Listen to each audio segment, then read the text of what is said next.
Buen día. A continuación se presentará el resultado de la actividad 2 denominada Interacción Fármaco-Nutrimento, de la materia impartida por el Dr. Raúl Aguilar Ávila, denominada Farmacología en Nutrición.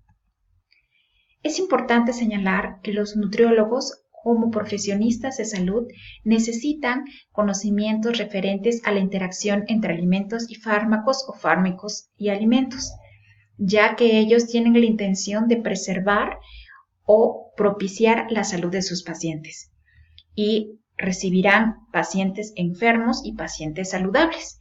Para ambos se deben tener las herramientas adecuadas para poder darles un régimen alimenticio personalizado.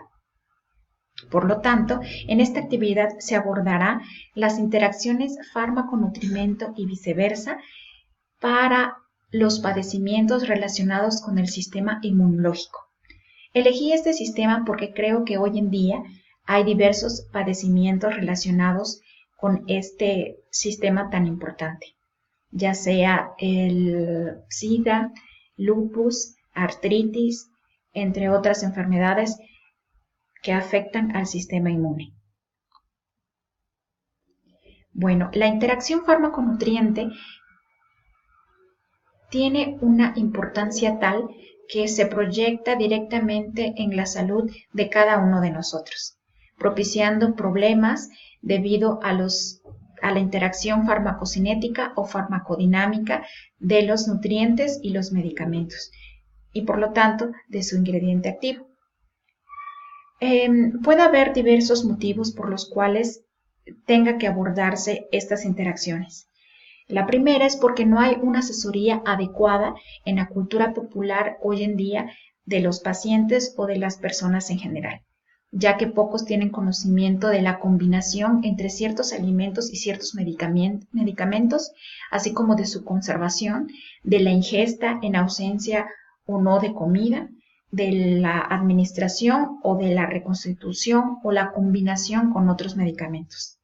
Y es que es muy común que debido a la venta libre de medicamentos en la farmacia, las personas se automediquen o incluso tomen diversos fármacos, ya sean por dolores relacionados a diferentes causas que no son precisamente patológicas, como hábitos de dormir pocas horas, tomar poca agua, no comer en horas adecuadas, entre otras.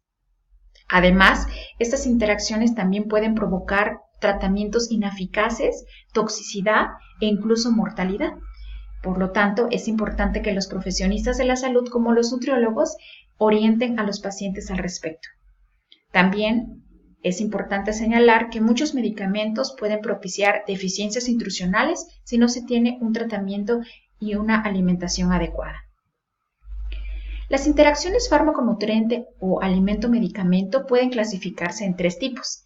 Las físico-químicas, que están directamente relacionadas con los complejos insolubles que produce el contacto de los medicamentos con el fármaco, y afectando directamente a la absorción, la solubilidad y el pH. Los medicamentos o el fármaco en cuestión se libera o se disocia en diversas sustancias, las cuales serán absorbidas o distribuidas por iones, los cuales requieren cierta acidez o alcalinidad para tener una adecuada distribución.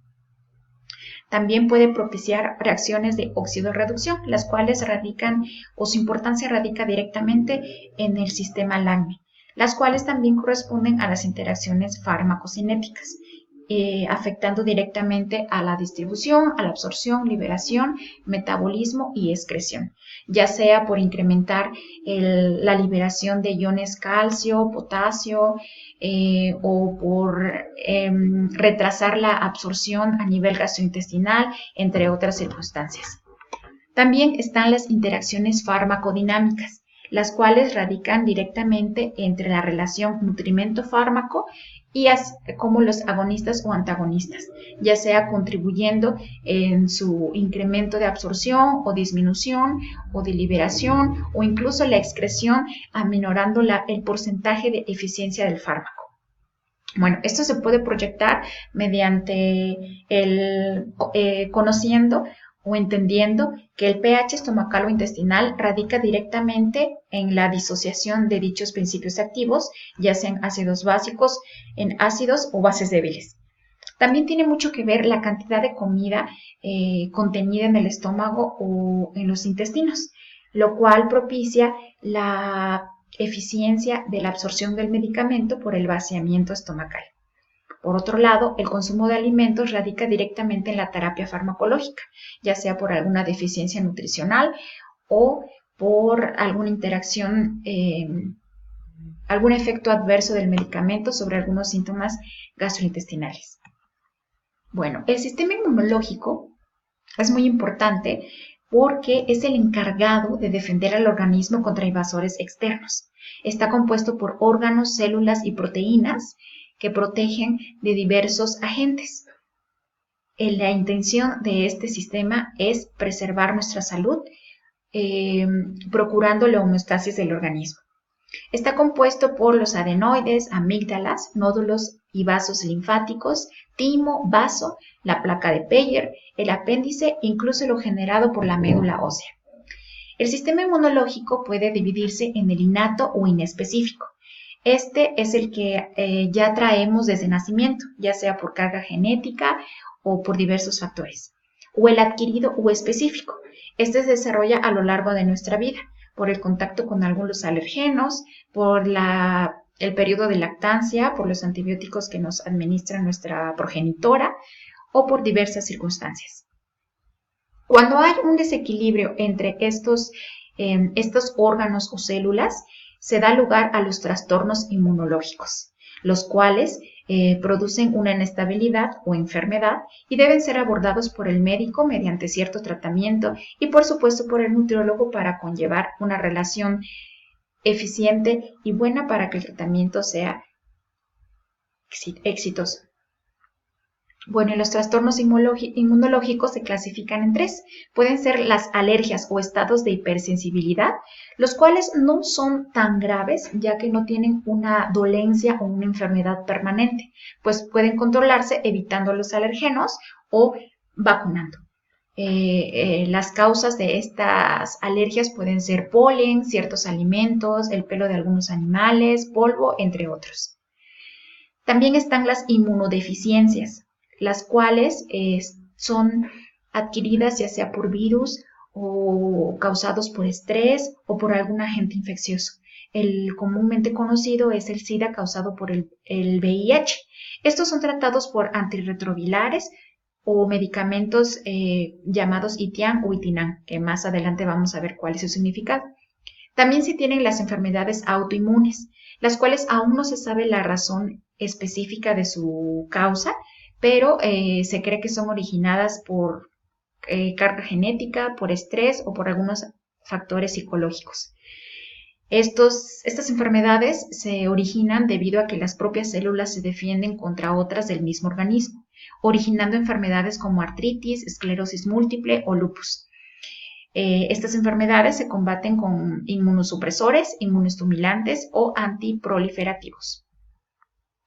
Ahora, a continuación vamos a ver algunos medicamentos relacionados con enfermedades del sistema inmunológico y cuál es la interacción o las indicaciones que debe tomar en cuenta un nutriólogo para asegurar el tratamiento. En primer lugar tenemos a los del tipo ITIAN, que son los inhibidores de la transcriptasa inversa análogos de nucleósidos, que radica o afectan directamente el metabolismo o la condición inmunológica. Entre ellos tenemos al abacavir. Ese se recomienda tomar con o sin alimentos indistintamente, evitando el consumo de alcohol.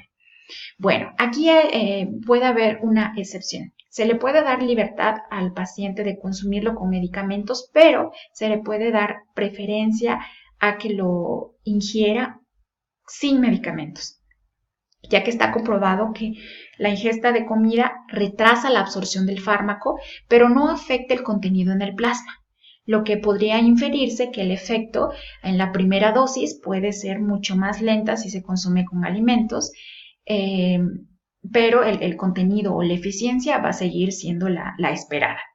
Bueno, tenemos a la didanosina, que esta se recomienda que se tome 2 horas antes o después de los alimentos y no mezclar con yogur o jugo de manzana. Esto se debe a que el fármaco es poco soluble bajo el pH estomacal. Entonces, al ingresar medicamentos a nuestro organismo, vía enteral, por supuesto, la generación de ácido clorhídrico del estómago va a propiciar que el pH sea mucho más bajo, lo cual no es tan favorable para la absorción de la didanosina. Por otro lado está el tefonovir, el cual se puede consumir con alimentos e incluso con grasas. Aquí yo especifiqué con grasas saludables porque considero que un doctor o un nutriólogo no le va a indicar a su paciente que puede consumir deliberadamente grasas o frituras o cosas pesadas. Por lo tanto, puede ser incluso algo estimulante para él decirle que este medicamento tiene libertad de ingerirlo con diversos alimentos. Está comprobado que la comida y las grasas incrementan hasta 40% su biodisponibilidad. También están los medicamentos de tipo antirretroviral, como el Indanivir. Este se recomienda que se tome 1 hora antes o 2 horas después de los alimentos, con pocas grasas y sin jugo de toronja, ya que se sabe que los alimentos, las grasas y el jugo retrasan su absorción por el incremento de pH. Entonces, hay que ser muy específico para evitar estos factores que pueden propiciar una baja absorción. El jugo de toronja tiene muchas restricciones para varios medicamentos, como se mencionará a continuación. Es importante reconocer también que estos medicamentos pueden propiciar náuseas, vómito y diarrea. Aunque no son interacciones propiamente con el fármaco, sí son síntomas que debe considerar un nutriólogo para poder contribuir a que la ingesta de alimentos pueda aminorar dichos síntomas. Por otro lado, están los medicamentos inmunosupresores, como el metotrexato, el cual se recomienda que no se ingiera con alcohol y que debe suplementarse con vitamina B12 y ácido fólico, ya que este fármaco impide que el ADN del organismo use el ácido fólico para minorar la respuesta inmunitaria, ya que su naturaleza es inmunosupresora. Por lo tanto, no permite la buena absorción de vitamina B12 y del ácido fólico o del uso del ácido fólico.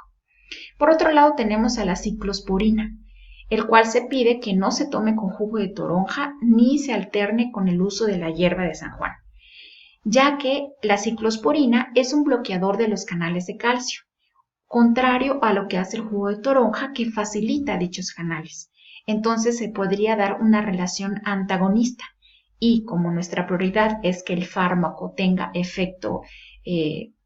su efecto terapéutico al 100, debemos aminorar este antagonismo evitando el jugo de naranja. También se pide o se prohíbe el uso de la hierba de San Juan. Esta hierba se usa por su efecto sedante y cicatrizante. Se ingiere vía oral para evitar o aminorar el insomnio o para contrarrestar la depresión. Entonces, se sabe que esta hierba induce la actividad del citocromo CYP34, afectando la absorción de los aniones orgánicos, por lo que aminora la absorción del fármaco. También tenemos medicamentos denominados inmunoestimulantes, como los interferones. Estos tienen efectos adversos, es lo que comentaba hace rato. También es importante conocerlos, ya que propiamente quizá no haya una interacción antagonista con el fármaco y un nutriente, pero sí es necesario saber qué recomendaciones se le puede dar al paciente para que tenga la mayor comodidad posible mientras tiene el tratamiento farmacológico. Los interferones producen náuseas, vómitos o diarrea.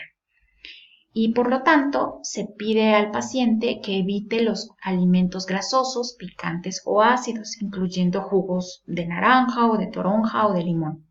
También se le sugiere ingerir alimentos ricos en fibra soluble, como la manzana, el plátano o las papas, además de evitar cafeína y alcohol. Debido a los síntomas de náuseas y vómito, pues se restringen estos alimentos irritantes además de contribuir a la ingesta de fibra por la diarrea. Y ya que estos síntomas producen deshidratación, pues se le pide que evite la cafeína y el alcohol, que son sustancias que propician la sensación de sequedad, la deshidratación, por supuesto. Bueno, pues en general estos son algunos de los medicamentos que quise mencionar para esta actividad, aunque hay muchos más, pero creo que aquí se puede comprender cuál es la relación que existe entre los fármacos y los alimentos o la dieta en general de los pacientes, además de los efectos adversos que pueden aminorarse modificando la dieta. Bueno, pues como conclusión, creo que los nutriólogos requieren estar actualizados constantemente, además de incrementar su acervo referente a las interacciones medicamento-nutrimento o viceversa, ya sea en el aspecto físico-químico, farmacodinámico o farmacocinético, ya que muchas veces el médico receta los medicamentos probablemente por el estado anímico del paciente o por la situación rápida de la consulta, quizá no haya una plática extenuante sobre la interacción que puede haber con la dieta o la ingesta de alimentos del paciente. El nutriólogo puede abordar con más detalle esta situación para que el paciente tenga las mejores condiciones.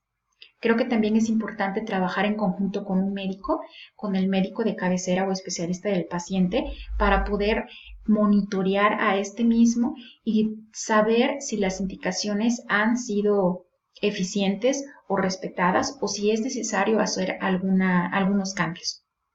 Es importante también que el nutriólogo tenga las herramientas adecuadas para poder compartir ese conocimiento a su paciente. Quizá los términos físico-químicos, farmacodinámicos o farmacocinéticos suenan raros para él. Entonces es necesario tener una estrategia que pueda orientar al paciente a combinar de una manera adecuada su dieta y el tratamiento farmacológico. Bueno, esta actividad se hizo con ayuda de alguna bibliografía. En primer lugar tenemos al artículo publicado por Araujo en el 2015, quien habla de las interacciones fármaco-nutrimento en general. También consideró el libro de Calvo y Planas, quien habla de la interacción entre fármacos y nutrientes en ciertas patologías. También se hizo uso de un documento generado por el IMSS en el 2013 que habla de esto mismo en la atención del adulto mayor, aunque puede proyectarse a diferentes edades. También se hizo uso del artículo publicado por López y Bermejo en el 2017 que habla específicamente de la nutrición y los trastornos del sistema inmunológico. Se hizo uso del sitio Oncolink referente a tratamientos oncológicos e inmunológicos. Asimismo, se usó la imagen compartida por el sitio de Stanford Children's Health en 2019 para hablar del sistema inmunitario. Gracias.